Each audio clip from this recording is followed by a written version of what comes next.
papakita ko sa inyo yung mga nagbago sa auto.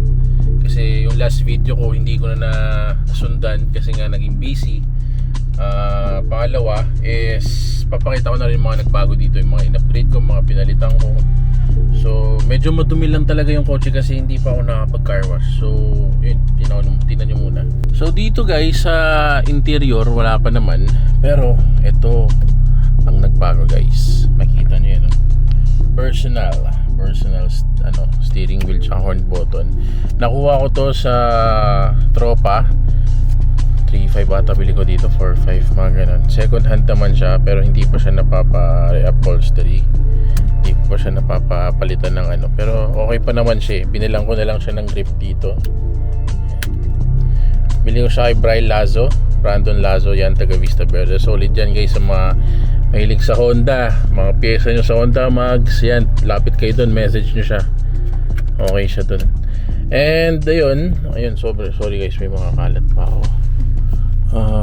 Wala pa naman so far. Yun palang pinalitan ko, ito pa lang. Tapos papakita ko pala yung labas. Teka, ito guys, ang pinalitan ko dito is taillights. Nabili ko to sa online. Ito siya, clear taillights. Yan, kung makikita nyo, ano yan, Stanley yan. Solid yan. Nahanap ko din yung gusto kong taillights, diba? Ganda na. Tsaka may wing na rin pala tayo guys. Nakabit na natin yung wing. Tapos napinturahan na yan, wash over.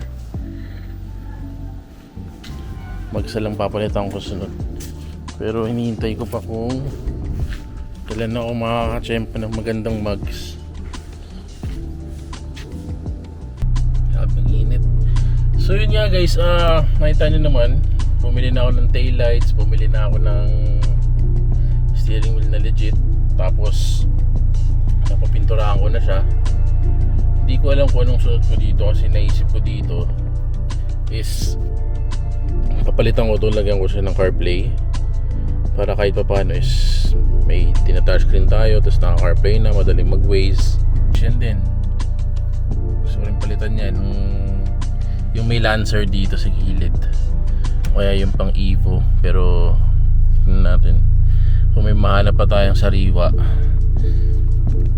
Kasi guys, yung taillight sa likod sariwa yun nung nakuha ko talaga. Ito yung picture. Yan yung picture. As in, galing pa siyang Las Piñas. Pinalalamove ko pa dito. Which is madali naman kausap yung tropang yun. Taillights, manibela, wash over. So ngayon, naisip ako magpa-car wash. Kaso mainit men. Hindi ko kayang init. So yun guys, maraming salamat. Balikan ko kayo sa susunod na update. Kasi kung tutusin, pang mabilisang update lang to. And ayun, tingnan natin yung mga susunod na pwede nating upgrade dito sa kotse.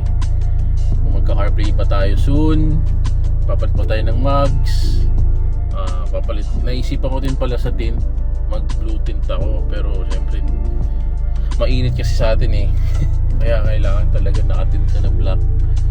So far yun pa lang naman guys. Maraming salamat sa panonood. Subaybayan nyo ako sa mga project natin gagawin dito. Project budget lang naman. And ayun, thank you guys.